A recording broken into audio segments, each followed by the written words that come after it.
पूर्वांचल नामा में आप सभी का स्वागत है। मैं हूं शक्ति प्रकाश श्रीवास्तव।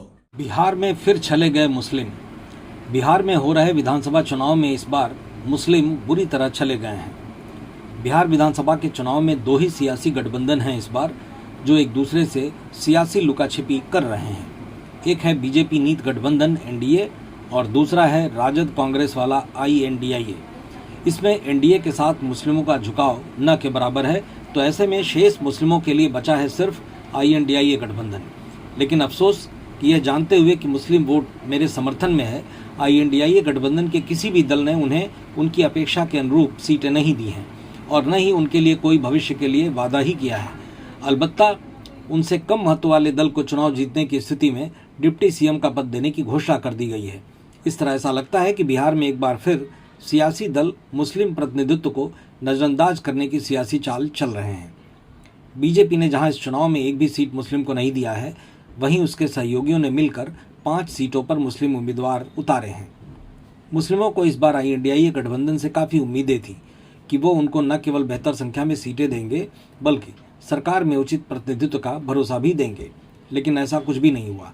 गठबंधन के सहयोगी VIP पार्टी के मुखिया मुकेश साहनी के लिए डिप्टी CM पद देने की घोषणा कर दी गई और मुस्लिमों को बीजेपी का भय दिखाकर महज पॉकेट का वोट बैंक समझा गया, क्योंकि उसे मालूम है कि मुस्लिम वोट अन्य कहीं जाएगा ही नहीं। इसलिए वो समर्थन की मजबूरी देख बेफिक्र हैं। बिहार में लगभग 18% आबादी वाला मुस्लिम वोटर लगभग 50-60 सीटों पर निर्णायक है, लेकिन विधानसभा में उसकी हिस्सेदारी 8% से भी कम है। ऐसा पहली बार हो रहा है कि जब सियासी दलों द्वारा बिहार में मात्र 60 की संख्या में मुस्लिम उम्मीदवार उतारे गए हैं। ऐसा पिछले 2.5 दशकों से लगातार देखा जा रहा है। इस नए बदलाव के तहत देखने में आ रहा है कि मुस्लिम बहुल इलाके में भी गैर मुस्लिम प्रत्याशियों को टिकट दिए गए हैं। पिछले दिनों राजद, कांग्रेस और वाम दलों ने मिलकर राजद नेता तेजस्वी यादव को मुख्यमंत्री पद का चेहरा घोषित कर दिया है।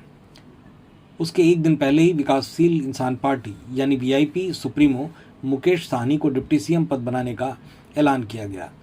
सियासी जानकारों का मानना है कि INDIA गठबंधन के दलों को मुस्लिम ध्रुवीकरण का डर सता रहा है, क्योंकि उनके नेताओं को लगता है कि 18% को भागीदारी देने के चक्कर में 82% न बिखर जाए।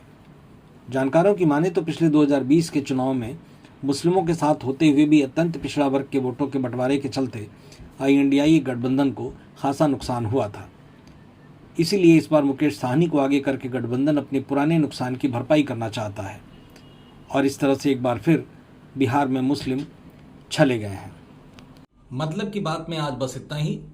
कल फिर मुलाकात होगी इसी समय, इसी चैनल पर। तब तक के लिए नमस्कार।